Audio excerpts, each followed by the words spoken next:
The poem, titled Without Title, is written by Diana Glancy.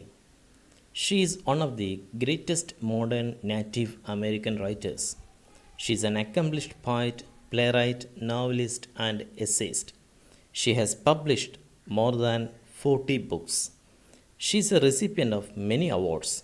She was born in Missouri in the year 1941.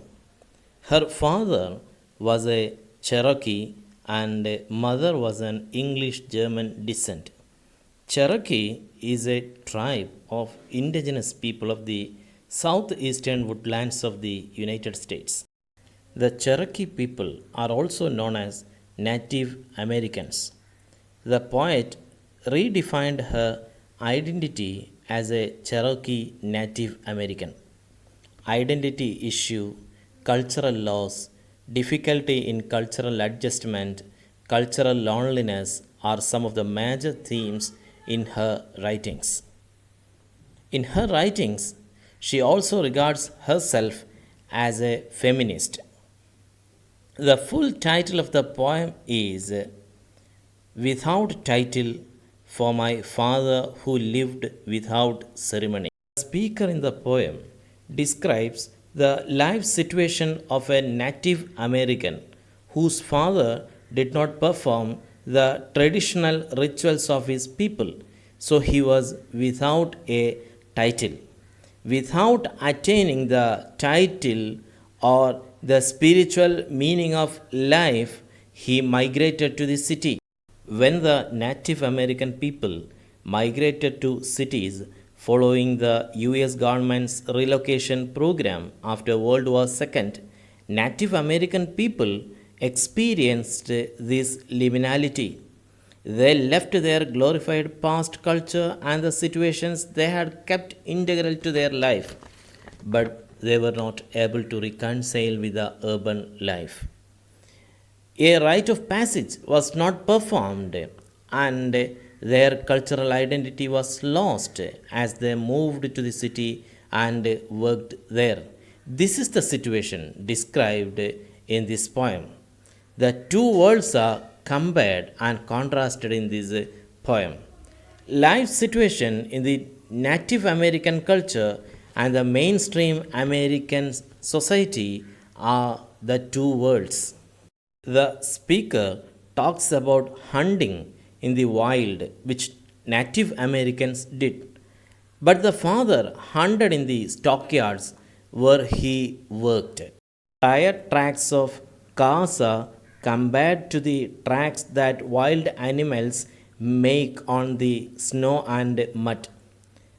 The antenna on the father's car is compared to the curing bowstring of a hunter and the grunts of a buffalo to the sound of the father's snoring.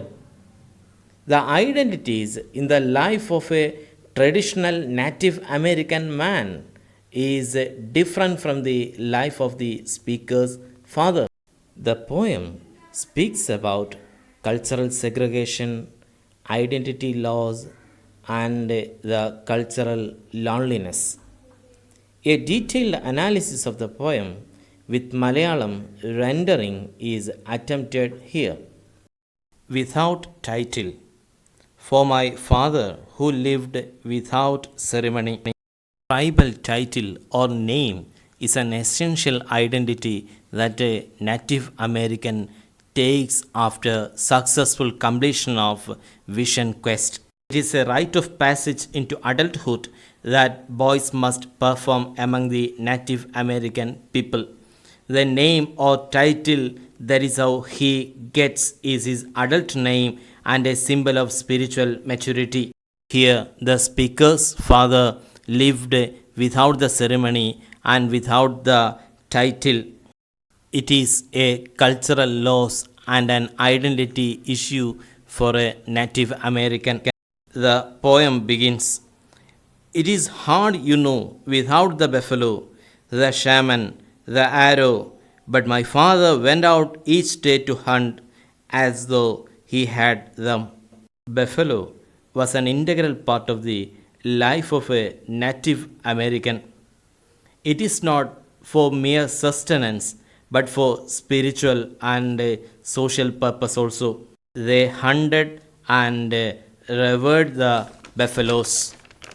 There were even ceremonies to reinforce the spiritual relationship with the buffalo.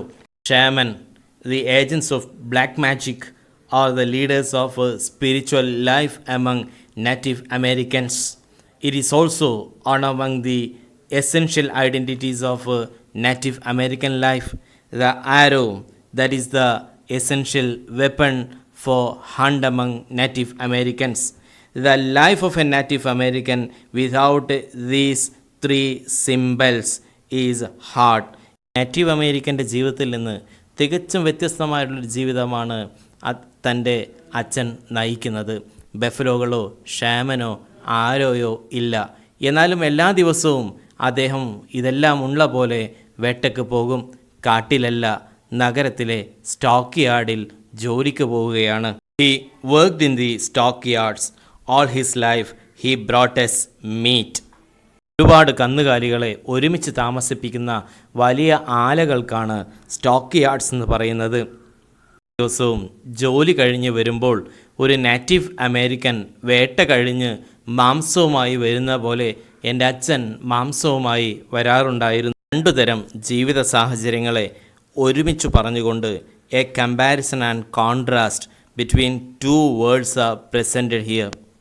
It becomes an irony also. No one marked his first kill. No one sang his buffalo song. Native American വേട്ടയ്ക്ക് പോയി ആദ്യമായി ഒരു ഉരുവിനെ പിടിക്കുന്ന ആഘോഷമാണ്. അയാൾക്ക് വേണ്ടി ആ tribe ഒരുമിച്ച് കൂടി ആഹ്ലാദ തിമിർപ്പോടുകൂടെ ആഘോഷം സംഘടിപ്പിക്കും. അതും ഇയാളുടെ ജീവിതത്തിൽ ഉണ്ടായില്ല. നാറ്റീവ് അമേരിക്കൻ ട്രൈബിലെ ഒരാളുടെ മെച്യൂരിറ്റി വിഷൻ ക്വസ്റ്റിന് ശേഷം ടൈറ്റിൽ സ്വീകരിച്ച് വേട്ടയ്ക്ക് പോയി വിജയാഹ്ലാദത്തോടെ തിരിച്ചു വരുമ്പോഴാണ് ഒരു അർബൺ അമേരിക്കൻ ലൈഫിലെ ഒരാളുടെ മെച്യൂരിറ്റി സ്വന്തമായി അധ്വാനിച്ച് തിരിച്ചു വരുമ്പോഴാണ്. പ്രകടമായ അടയാളങ്ങളൊന്നുമില്ലാത്ത ഒരു നാറ്റീവ് അമേരിക്കൻ തികച്ചും വ്യത്യസ്തമായിട്ടുള്ള ഒരു ജീവിത രീതിയിലൂടെ കടന്നു പോകുമ്പോഴുണ്ടാകുന്ന ഒറ്റപ്പെടൽ നമുക്കിവിടെ കാണാൻ കഴിയും. Without a vision he had migrated to the city and went to work in the packing house. Without performing a vision quest and without attaining a title, he migrated to the city, maybe attracted to the American government's relocation program, and work in the packing house. Packing house is the building where slaughtered animal is processed for meat. കശാപ്പ് ചെയ്യപ്പെട്ട മൃഗങ്ങളെ ഇറച്ചിയാക്കുന്ന ബിൽഡിങ്ങുകളെയാണ് packing house എന്നുദ്ദേശിക്കുന്നത്. വേട്ടക്കാരൻ അനുവർത്തിക്കുന്ന ഈ ജോലിയും urban American ലൈഫിൽ അയാൾ ചെയ്യുന്നു. When he brought home his horns and heights, my mother said get rid of dum.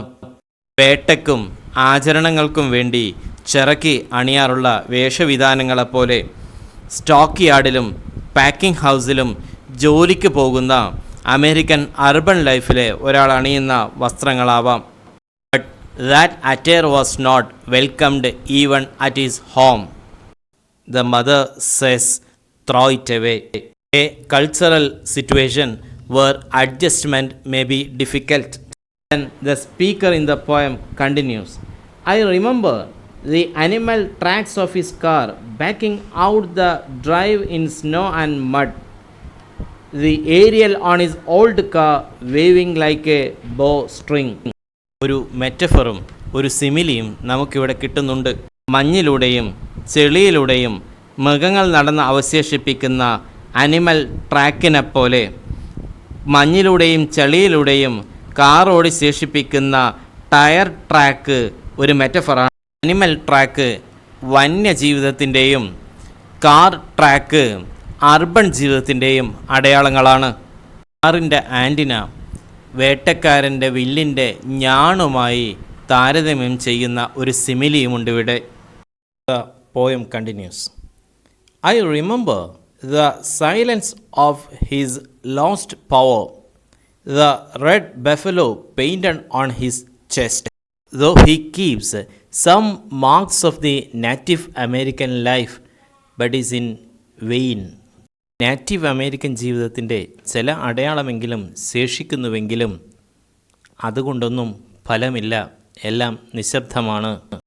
The poem concludes, "Oh, I couldn't see it, but it was there, and in the night I heard his buffalo grunts like a snore."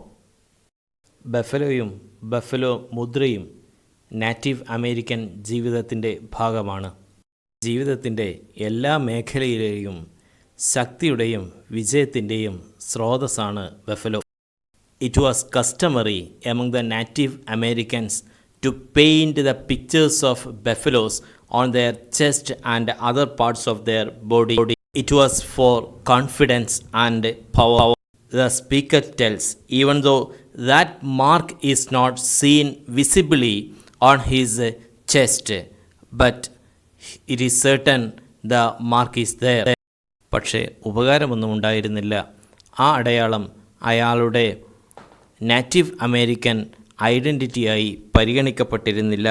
അവരുടെ buffalo രാത്രിയിൽ മുരളുന്നത് കൂർക്കം വലി പോലെ കേട്ടു. Native American ജീവിതത്തിൻ്റെ അടയാളങ്ങളൊന്നും ശേഷിക്കുന്നില്ലെങ്കിലും ശേഷിക്കുന്ന ചിലതെല്ലാം ഐറണിക്കലായി തോന്നുകയും ചെയ്യുന്നു. In this poem, Diana Glancy discusses the cultural segregation experienced by the Native American tribes and the ensuing trauma arising from the difficulty to adapt to the drastic changes in their lives.